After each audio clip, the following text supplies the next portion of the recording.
Matendo ya Mitume sura ya 19 kuanzia mstari wa 21,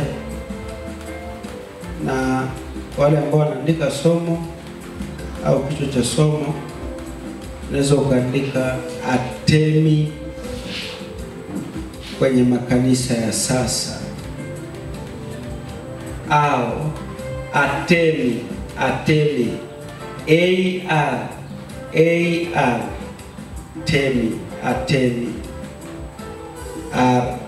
Artemi kwenye makanisa ya sasa, au watumishi wa Artemi kwenye makanisa ya sasa, au upako wa Artemi kwenye makanisa ya sasa. Upako wa Artemi kwenye makanisa ya sasa. Artemi kwenye makanisa ya sasa, watumishi wa Artemi, hapo unaweka au watumishi wa Artemi kwenye makanisa ya sasa, au upako wa Artemi kwenye makanisa ya sasa. Mshukuru Mungu kwa ajili ya revelation kubwa ambayo anaendelea kuniongezea kuisaidia kanisa, kwa wale wanaohitaji kusaidika kujua nyakati walizonazo na kazi ya mpinga Kristo na kila ubaya ambao mpinga Kristo anao. Kwa tutasoma kuanzia mstari wa 21, tutashuka mpaka chini sana tumuone Artemi ni nani, alafu tuingie kwenye ufafanuzi mpaka uelewe somo, kwa nini Mungu atoe somo kwa sura hii. Biblia inasema mambo hayo yalipokwisha kumalizika, Paulo akazimu rohoni mwake, akiisha kupita katika Makedonia na Akaya, aende Yerusalemu, akisema baada ya kuwako huko yanipasa kuona na Rumi pia. Akatuma watu wawili miongoni mwa wale waliomtumikia kwenda Makedonia, nao ni Timothi na Erasto. Yeye mwenyewe akakaa katika Asia kitambo. Wakati huo kukatukia ghasia si haba katika habari ya njia ile, yaani ukatokea vurugu kubwa iliyopiga njia ile. Endelea kuteremka tuko mstari wa 23. Rudi mstari wa 23 hapo kwenye skrini. Ukatokea ghasia si haba kwa habari ya njia ile. Kwa hiyo ikatokea vurugu, mpango wa kuzimu kupinga au kuizuia injili ambayo Paulo alikuwa anaihubiri. Kwa maana mtu mmoja jina lake Demetrio, mfua fedha, alikuwa akifanya vihekalu vya fedha vya Artemi.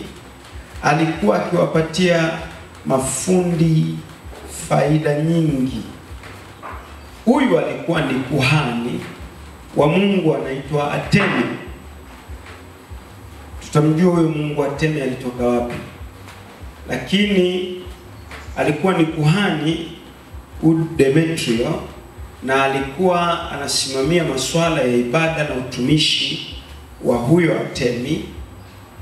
Na kulikuwa kuna watendakazi ambao wanatengeneza visanamu ambavyo mtu akivibeba anaenda navyo wapi? Nyumbani. Anakuwa mwabudu wa yule Mungu akiwa na vialama pia au visanamu vinavyomhusu yule Mungu. Utaelewa ili somo, utaelewa vizuri sana. Utaelewa kwa nini shetani huwa anabuni vitu kutoka wapi. Na viko kwenye Biblia. Mungu anaruhusu vitokee somehow au ni a particular time, vijaribu kufunua kile ambacho ni cha siri sana. 25, akawakusanya hao pamoja na wengine wenye kazi ile ile, akasema, enyi wanaume, mnajua ya kuwa utajiri wetu kutoka katika kazi hii.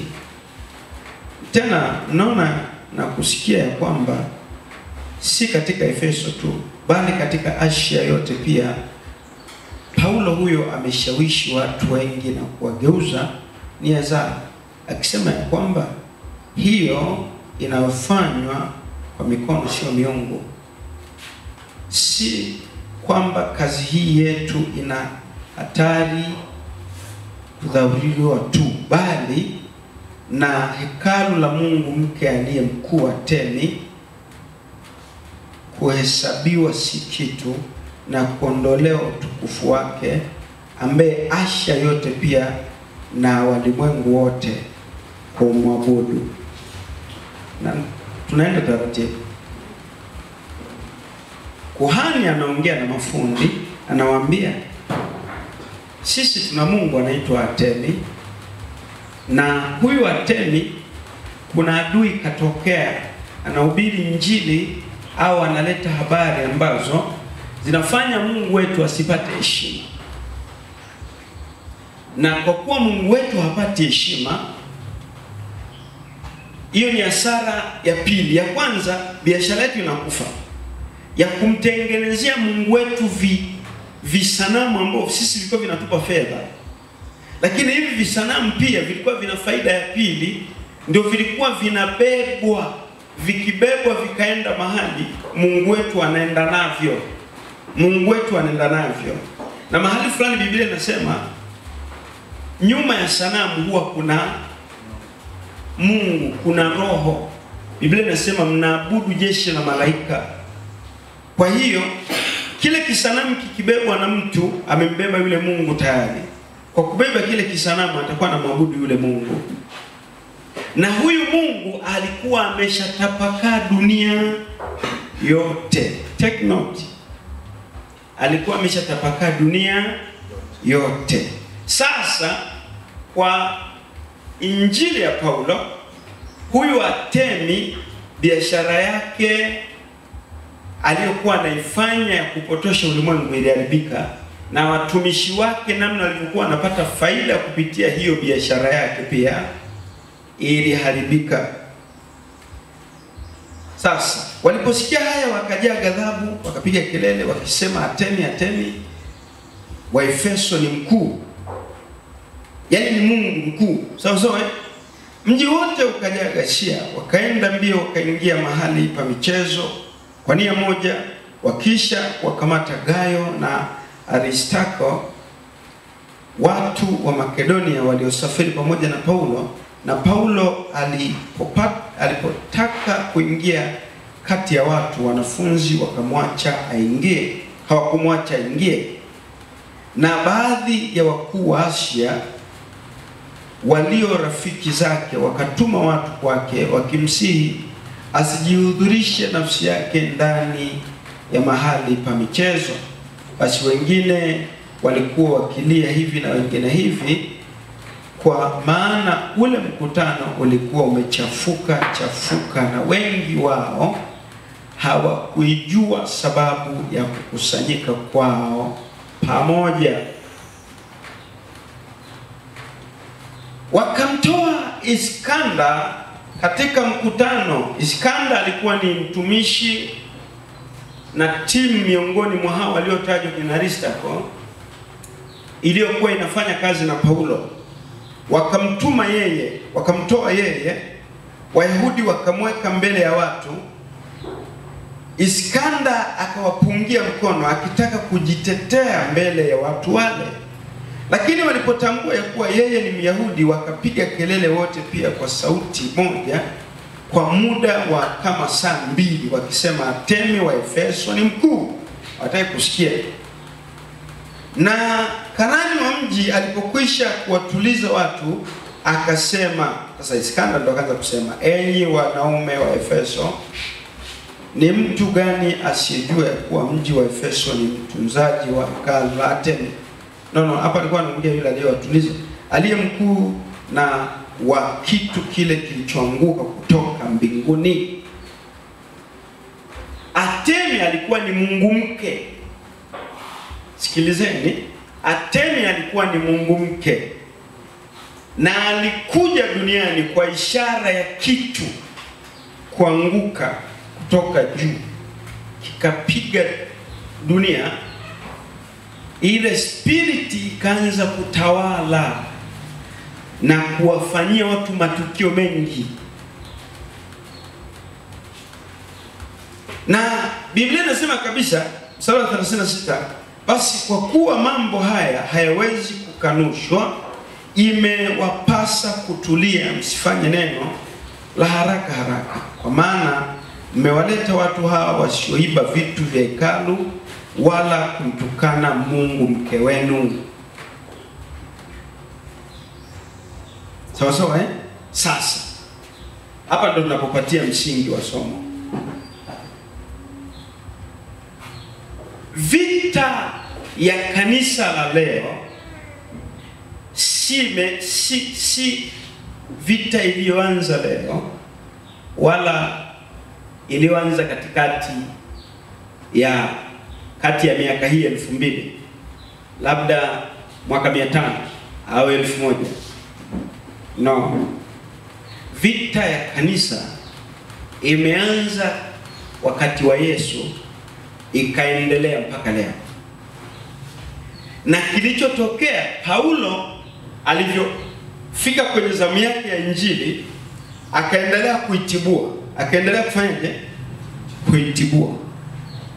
Alivyoitibua akakutana na eneo ambalo anayetawala ni pepo linalojitambulisha kama Atemi, lililoanguka kwa namna fulani ya ishara kwa kitu kilichoanguka kutoka juu, na likapata makuhani, likaanza kutawala mji. Injili ya Yesu ilipoingia mtaani, ikakutana na hili pepo limeshapata nguvu ya uungu, linatawala na kuwamiliki wanadamu duniani kote, kwa maelezo ya neno hili. Na injili hii kaleta vurugu kwa sababu ilipindua imlete Yesu na kumuondoa Atemi. Ile ilikuwa ni vita, na shetani alikuwa anaendelea kuchokonolewa. Sasa sikiliza kinachotokea. Hii miungu huwa haikai kimya, huwa ina tabia ya kutafuta ni wapi itatokea, bado iendelee kutawala, bado iendelee kuharibu, bado iendelee kutekeleza mipango yake. Ndio huwa ambavyo hii miungu inafanya. Kwa mwisho wa siku, kwanza story ili uielewe vizuri, uelewe kinachotokea kwenye hii miungu, uelewe kwamba waka sio miungu rofa. Kwa sababu watu hawajui tunachopigana nacho. Ndio wale ubiri ambao wanampa shetani jina la panya, jina la mjusi, paka, mbwa. Hawajui tunapigana na dude ambalo kama si Mungu na hekima na roho wake hatuvuki. Sasa mnisikilize. Kwanza kabisa kuna story ya Iskandar inatokea hapa ndani. Alexander kwa Kiingereza, Kiswahili ni Iskandar. Huyo Alexander au Iskandar ndiye ambaye kipindi hicho alikuwa ni mtetezi wa Yesu. Sikilizeni, mhubiri wa injili akishirikiana na Paulo, mwaminifu, mbeba maono, mwaminifu aliyebeba maono. Nenda kasome kwenye kitabu cha Timotheo wa kwanza, sura ya kwanza mstari wa 20, na Timotheo wa pili 4:14. The same Iskandar anakuja kutokea baadaye. Lile pepo alilosimamishwa mbele yake ajaribu kupigana nalo, kwa sababu yeye alisimamishwa ili atetee injili.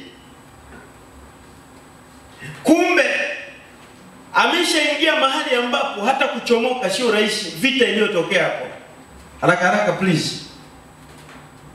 Timotheo wa kwanza 1:20.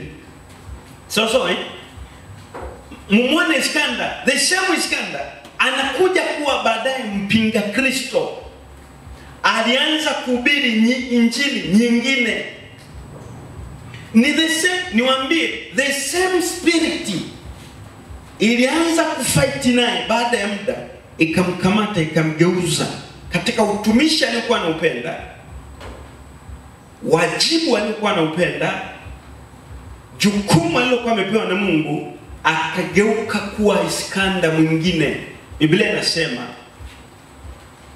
katika hao wamo Himenayo na Iskanda, ambao nimempa shetani watu hao ili wafundishwe wasimtukane Mungu. Huyu Iskanda, nimejaribu kutafuta data, inaonyesha 99% ni the same Iskanda ambaye wanamuita ni mfua shaba au mfua shaba, huko ameandika hivyo, mfua shaba au mfua fedha. So angalia Iskanda wa Timotheo wa pili uone tena, ili tupate uanze kuona scenario jinsi ambavyo sasa hivi kuna vitu utavikompea kwenye kanisa la leo, uanze kujua kwamba Artemi yule ndio ambao sasa hivi watu wanamwabudu. The same spirit iliyoangukaga ikapata nguvu ya kutawala, haijang'oka, ipo duniani. Timotheo wa pili, haraka Samuel tafadhali. Timotheo wa pili sura ya 4 mstari wa 14, haraka 14 mstari sura ya 4:14. Iskanda mfua shaba, ndio hivi nilikwambia, alionyesha ubaya mwingi kwangu, Bwana atamlipa sawasawa na matendo yake. Ngoja tuangalie hapo vizuri, kwa sababu hawa ndio walianza kuhubiri injili nyingine.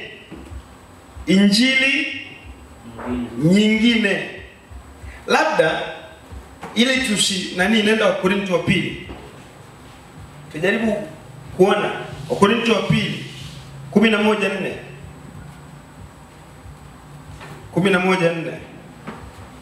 Bwana Yesu anisaidie kanisa. Anzia mstari wa kwanza fika mpaka wa 4.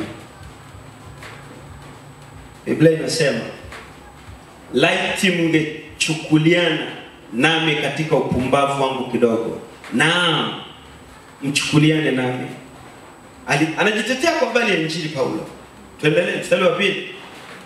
Maana nawaonea wivu wa Mungu. Kwa nini alikuwa anaonea wivu? Walikuwa wamepotoka. Kuna injili walikuwa wamekutana nayo, kuna mafundisho walikuwa wamekutana nayo, yamewapotoa. Paulo anajaribu kuwa na shauku na kilio, na anasema ninaonea wivu wa Mungu. Ningetamani mrudi kwenye injili tuliyohubiri sisi. Hapa walikuwa wameshatoka kwenye ile vita ya kule Efeso kwa Artemi. Ndio matukio ya balaa yakaanza kuwafuatilia. Lile pepo halikuacha, lilisababisha vurugu na migogoro na nini, na kuwabadilisha mpaka baadhi ya watumishi kama kina Iskanda na kina Himenayo wakabadilishwa wakawa watumishi wanaohubiri injili ambayo tutaiona injili nyingine. Tuendelee. Kwa kuwa naliwaposea, rudi hapo. Kwa kuwa naliwaposea mume mmoja ili nimlete Kristo bikira safi, nimletee Kristo bikira safi. Yaani nalikuja kuhubiria injili, nyie mumkubali Yesu na muwe mali ya Yesu. Sasa sikiliza anachoendelea kusema mstari wa 3.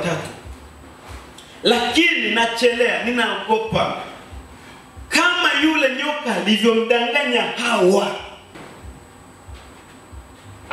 asije akawaharibu fikra zenu mkauacha unyofu na usafi kwa Kristo. Anasema naogopa kwa sababu ninachokiona kilichotokea kwa Hawa kudanganywa, ndivyo na nyinyi mmedanganywa, mmeletewa kwa hila. Hivyo naelewa neno hila, maana alivyotumia yule nyoka, alichokitumia yule nyoka kudanganya kinaitwa hila. Hila ni ukweli uliochanganyika na uongo, hila. Kwa Biblia inachosema hapa ni kwamba nachojua kwenu kuna injili imeingia. Hiyo injili ni hila, sio injili ambayo nilihubiri mimi. Ni injili kama ile ambayo alihubiriwa Hawa, iliyobeba nusu kweli, ndani inawadanganya. Badala ya kukutanishwa na Mungu ambaye mimi naliwakosea, nalikusudia huyo ndio awe Mungu wenu, wakati nawaletea injili ili niwakutanishe na Mungu, kuna Mungu nilikusudia ndio awe Mungu wenu. Ghafla mmekutana na Mungu mwingine kwa sababu kuna hila kwenye injili mnaokutana nayo. Mstari wa 4. Maana yeye ajaye akihubiri Yesu mwingine ambaye sisi hatukumhubiri, au mkipokea roho nyingine msioipokea, au injili nyingine msioikubali, mnatenda vema kuvumiliana naye.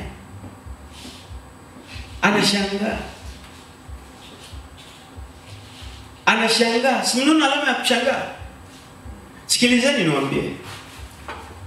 Miongoni mwa watu waliokuwa wanapigana na Paulo kipindi hicho ni hii roho ambayo ilikuwa inatawala kabla na ilikuwa ina nguvu juu ya ulimwengu. Paulo akakutana nao na kuitibua, ikawasababishia vurugu. Nenda kasome kamalizia aliyowapata kwenye hiyo 19 Matendo. Haikuishia pale, ile roho ikaanza kupigana nao kiroho, kuivuruga injili ambayo Paulo alikuwa anahubiri, na ikadevelop wisdom kwamba hapa nimegundua nikipiga wamkatae Yesu ni ngumu. Cha kufanya, in the same Jesus they have to believe for another Jesus. And the same spirit, wanaotakiwa I believe, they have to receive another spirit. And another thing important, gospel, ambayo inahubiriwa, tubadilishe content, wahubiriwe another gospel. Naelewa vita mlionao wanadamu. Sasa niwafafanulie kanisa la leo muone Artemi alivyo. Maana nilikuwa najaribu kutengeneza msingi. Sasa mnisikilize. Kitu cha kwanza alichobadilisha, alihakikisha Yesu mwingine anahubiriwa, lakini si kwa kufuta jina Yesu. No, Biblia inasema Yesu mwingine. Kwa hiyo hakufuta jina Yesu. Injili iliyohubiriwa haikufuta wala kuchange title Jesus. Haikubadilisha, isipokuwa walibadilisha namna ya Yesu huyo, wakamleta mwingine. Hawakumuondoa Yesu, hawakumuondoa. Niweke sawa ili mtu anielewe vizuri. Yesu hakuondolewa, walichofanya walimbadilisha. Na huyo Yesu sasa, hili placement isikia.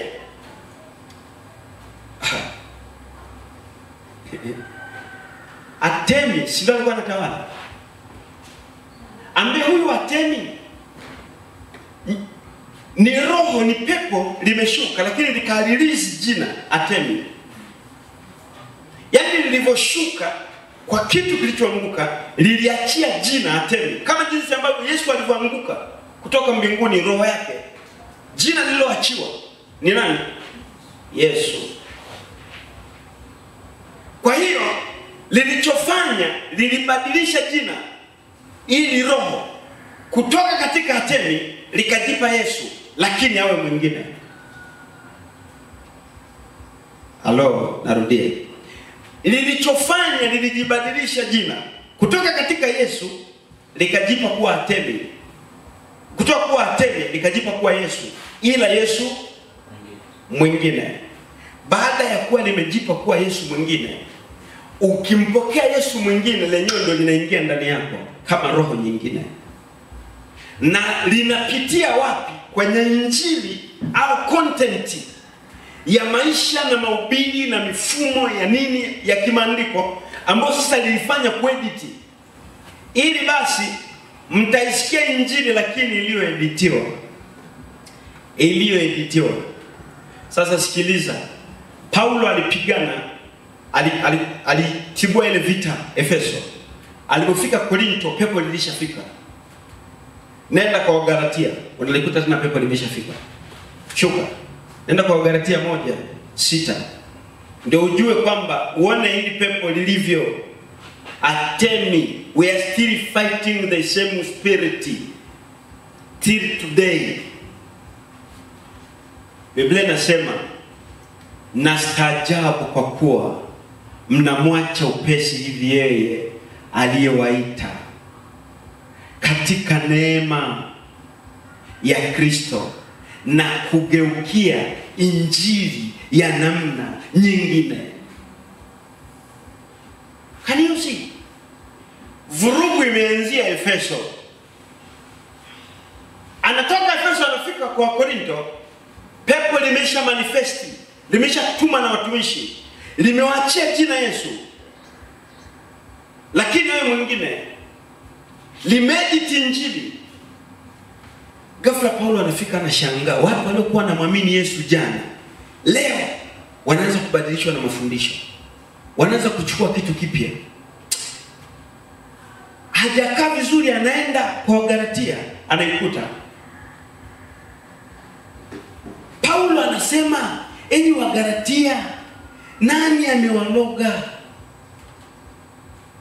Sasa hii roho ilichodevelop baada ya pale, kwa sababu kila roho inayokuja kutawala dunia hii inatumia madhabahu za kichawi kutawala. Ndio maana Paulo alipofika kwa Galatia akaishtukia, akasema hii inaloga, kuna inaloga. Sawa? Kwa hiyo hii roho ndio ambayo sasa iko kila mahali ikiwa na mfumo wa kichawi, lakini inatumia nini? Yesu. Palipo na roho ya uchawi, roho ya uchawi ina sifa ya mauzauza, ina sifa ya mazingaombwe, ina miujiza. Nenda kawasome akina Baba Yesu. Nenda kawasome akina Baba Yesu. Nenda kawasome wachawi walioongelewa kwenye kitabu cha Matendo, utawaona wachawi hawajaanza leo. Ni roho inayoweza kufanya miujiza.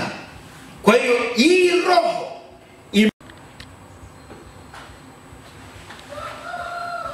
Yesu asifiwe. Kwenye mfumo wa manabii wa sasa ni development tu iliyotokea kutoka kule kwa Artemi, kama linavyosema somo letu. Artemi kwenye kanisa la sasa, watumishi wa Artemi kwenye kanisa la sasa, upako wa Artemi kwenye kanisa la sasa, au miujiza ya Artemi kwenye kanisa la sasa. Na unaweza ukaendelea kudevelop vitu vingine kutoka kwenye the same title. So kinachofanyika sasa hivi, watu wa Mungu atusaidie. Hii roho ndio ambayo sasa hivi inafanya miujiza na inajenga makanisa kuliko hata Yesu. Narudia, roho ya Artemi ndio roho ile ambayo sasa hivi ndio inajenga makanisa na inamiliki makathedro makubwa kuliko roho ya Yesu. Roho ya Artemi.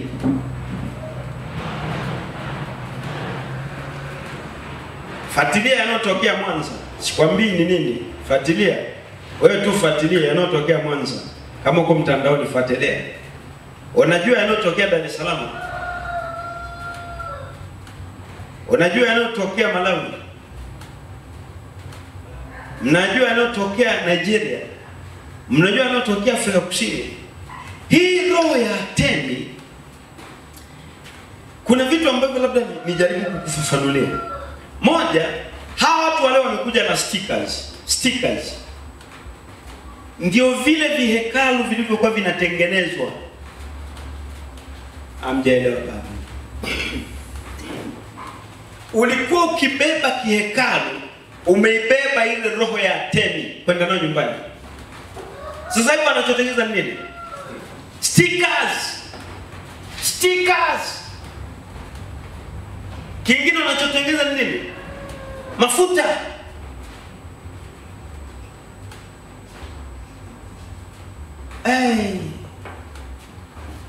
Wengine wamekuja na wristband.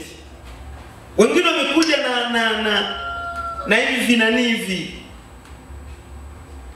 Kuna vitu ambavyo hata mimi huko nyuma nilikuwa naviamini. Mungu ndo anaanza kunifunulia, you was wrong. Ulikuwa unavutwa taratibu kuingia kwenye mfumo wa Atemi. Atemi ndiye pepo ambalo sasa hivi watu wana dance kanisani, wana celebrate kanisani, worshiping Atemi, praising Atemi, glorifying Atemi. Mnisikilize, Atemi walikuwa wanabeba vihekalu wanaenda navyo nyumbani, na biashara ikawa inawapa hela wao. Manabii wa leo wanafanyaje? Wanatengeneza stika wanakupa bure, zinawapa hela. Wanachukua maji wanakupa, inawapa hela. Chochote ambacho hutakiona kwenye Biblia Yesu alikifanya, kikimbie usikifanye. Kwenye Biblia ndio tunagundua ni Mungu gani alikuwa anatoa vitu. Ni Mungu gani? Ni kwa sababu kuona. Na mshukuru Mungu ukikaa naye na kufundisha, kuna range of grace. Unafika mahali unaweza kuona vitu ambavyo si rahisi kila mtu akaona. Atemi alikuwa na hapo watu sanamu wanabeba. Leo hii stika ni sanamu, mafuta ni sanamu, maji ni sanamu. Wanabeba wanaenda navyo. Ni Atemi tu kabadilisha style. Hakuna mahali Yesu alishokutoa kutoa maji. Beba maji, peleka nyumbani. Beba hiki. Ni Atemi ndio alikuwa anatoa visanamu. Kwa kupitia makuhani wake akina Demetrio. Sasa mnisikilize.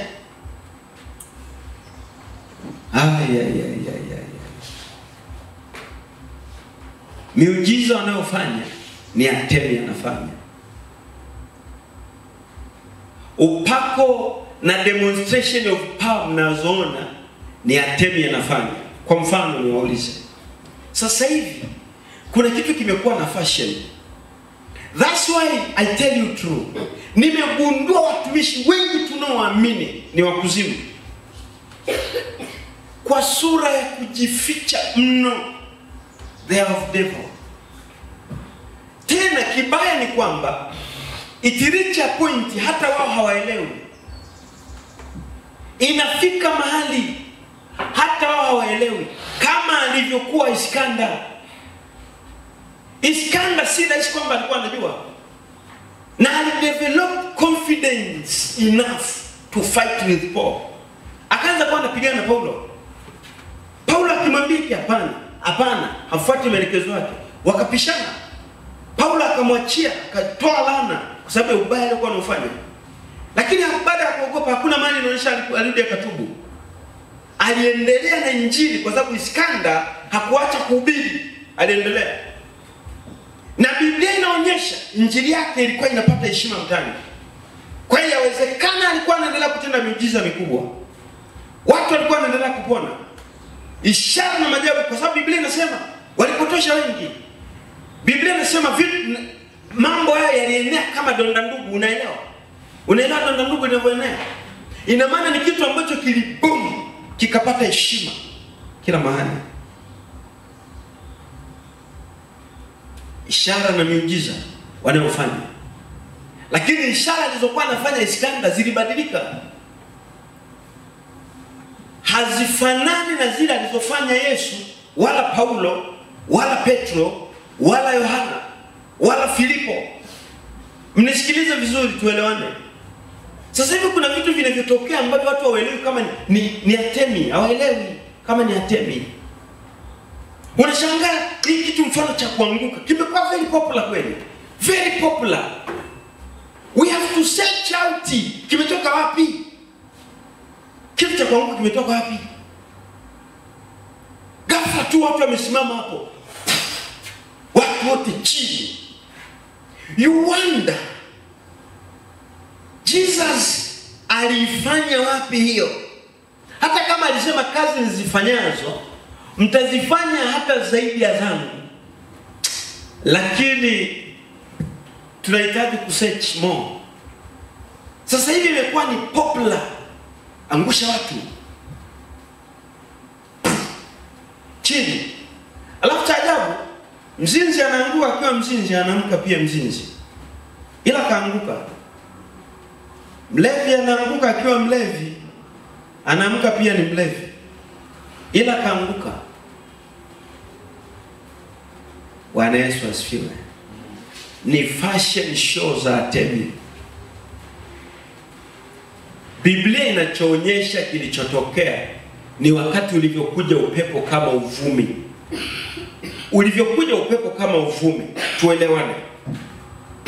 Kuanguka watu siwezi nikahukumu moja kwa moja kwamba ni dhambi, lakini lazima uangalie matunda yanayotokea. Roho Mtakatifu alipokuja watu walianza kushout na nini, kama mtu ambaye akijazwa Roho Mtakatifu ndio anaweza kupigwa chini akagaragara. Lakini I tell you true, walivyotoka pale, Biblia inasemaje? Petro aliyekuwa mwoga, aliyemkimbia Yesu, akaanza kukubali hata kufa kisa Yesu. Na mpaka akafa kichwa chini miguu juu kisa Yesu. You wonder today, watu wote chini. Halafu wakiamka, the same people.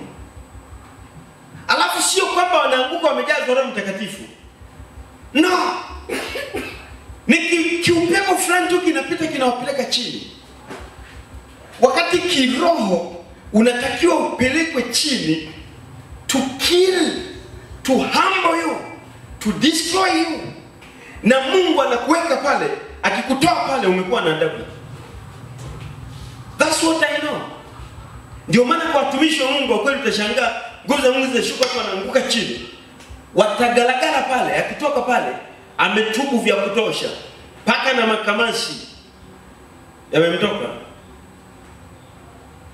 Bwana Yesu asifiwe. Tuko pamoja. Wakusaidika asaidike. Ila vita ya kanisa sio ndogo. Yule Artemi ambaye Paulo alimchokonoa, you can see namna ambavyo mambo yake Paulo yalianza kupita kwenye hali ngumu. Vita yake ilivyoinuka, katoka hapo anafika Wakorinto wameshapigwa, adui kashafika, anarudi alikokuwa amepanda mbegu nyingine nzuri kwa Galatia, tayari shetani kashafika, kashaikoroga. Ile ndio leo imenilizi na inaendelea kutukoroga. Ndio inaendelea kutukoroga. Sasa ni kushauri, utaendelea kumwabudu nani? Yesu au Artemi? Artemi kaja na injili ya mafanikio. All in all, prosper, have money, build houses, car, blessing, morning to evening to night, blessing. Kaja nayo hiyo Artemi.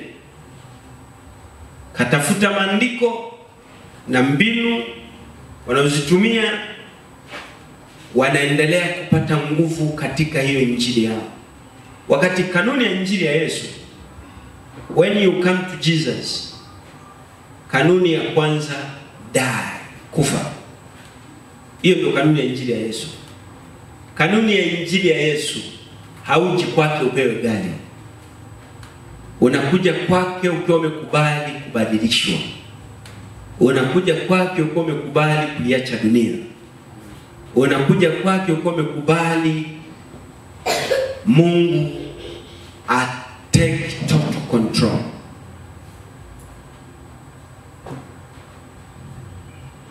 By the way, ukweli unahubiriwa. Na sasa hivi ndio ilivyo. Watu hawaupendi ukweli. They don't want stress. Yesu akukupitisha kwenye vichaka na mabonde na milima na miba na kukwarua ili akuondolee Misri, hawamtaki. Sasa wanamtaka Yesu wa mserereko. Ila wa kusaidika asaidike. Dunia ya sasa ina Artemi ambaye anajitambulisha kama Yesu. Amen.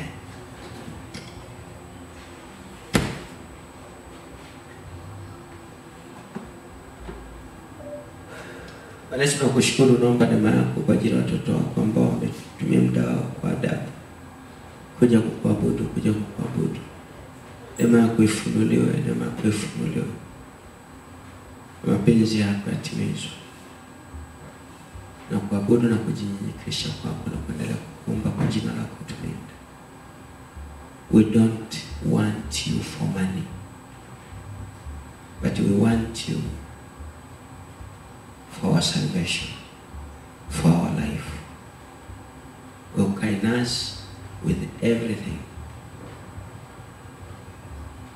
With everything. Hata kama ni kwa mateso, umetuitia kama ulivyomwambia Paulo, tusaidie. But we worship you and obey you in the name of Jesus. Amen.